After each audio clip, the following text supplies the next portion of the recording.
సామెతల గ్రంథము 10వ అధ్యాయము.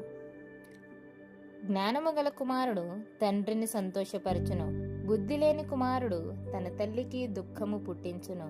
భక్తిహీనుల ధనము వారికి లాభకరము కాదు, నీతి మరణము నుండి రక్షించును. యెహోవా నీతిమంతుని ఆకలిగొననీయుడు, భక్తిహీనుని ఆశను భంగము చేయును.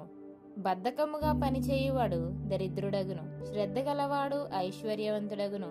వేసవి కాలమున కూర్చువాడు బుద్ధిగల కుమారుడు, కోతకాలమందు నిద్రించువాడు సిగ్గుపరచు కుమారుడు. నీతిమంతుని తల మీదికి ఆశీర్వాదములు వచ్చును, బలాత్కారము భక్తిహీనుని నోరు మూసివేయును. నీతిమంతుని జ్ఞాపకము చేసుకొనుట ఆశీర్వాదకరమగును, భక్తిహీనుల పేరు అసహ్యత పుట్టించును. జ్ఞానచిత్తుడు ఉపదేశమును అంగీకరించును, పనికి మాలిన వదరుబోతు నశించును. యథార్థముగా ప్రవర్తించువాడు నిర్భయముగా ప్రవర్తించును, కుటీల వర్తనుడు బయలుపడును. కనుసైగ చేయువాడు వ్యధ పుట్టించును, పనికి మాలిన వదరుబోతు నశించును. నీతిమంతుని నోరు జీవపు ఊట, భక్తిహీనుల నోరు బలాత్కారము మరుగుపరచును. పగ కలహమును రేపును, ప్రేమ దోషములన్నిటినీ కప్పును. వివేకుని పెదవులయందు జ్ఞానము కనబడును, బుద్ధిహీనుని వీపునకు బెత్తమే తగును.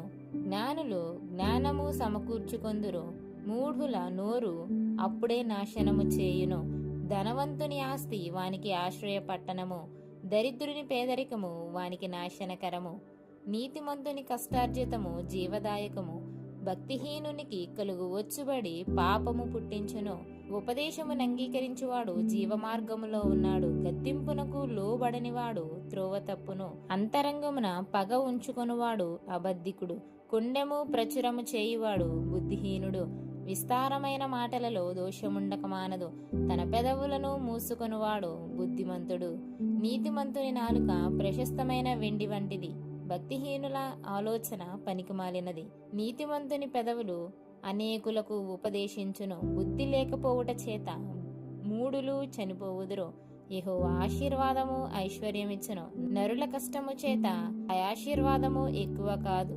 చెడు పనులు చేయుట బుద్ధిహీనునికి ఆటగానున్నది, వివేకికి జ్ఞాన పరిశ్రమ చేయుట అట్టిదే. భక్తిహీనుడు దేనికి భయపడునో అదే వాని మీదకి వచ్చును, నీతిమంతులు ఆశించున్నది వానికి దొరుకును. సుడిగాలి వీచగా భక్తిహీనుడు లేకపోవును, నీతిమంతుడు నిత్యము నిలుచు కట్టడము వలె ఉన్నాడు. సోమరి తనను పనిపెట్టు వారికి పండ్లకు పులుసు వంటివాడు, కండ్లకు పొగ వంటివాడు. యెహోవాయందు భయభక్తులు కలిగి ఉండుట దీర్ఘాయువునకు కారణము, భక్తిహీనుల ఆయుషు తక్కువైపోవును. నీతిమంతుల ఆశ సంతోషము పుట్టించును, భక్తిహీనుల ఆశ భంగమైపోవును. యథార్థవంతునికి యెహోవా ఏర్పాటు ఆశ్రయదుర్గము, పాపము చేయువారికి అది నాశనకరము. నీతిమంతుడు ఎన్నడనూ కదిలింపబడడు, భక్తిహీనులు దేశములో నివసింపరు. నీతిమంతుని నోరు జ్ఞానోపదేశమును పలుకును, మూర్ఖపు మాటలు పలుకు నాలుక పెరికివేయబడును. నీతిమంతుని పెదవులు ఉపయుక్తములైన సంగతులను పలుకును, భక్తిహీనుల నోట మూర్ఖపు మాటలు వచ్చును.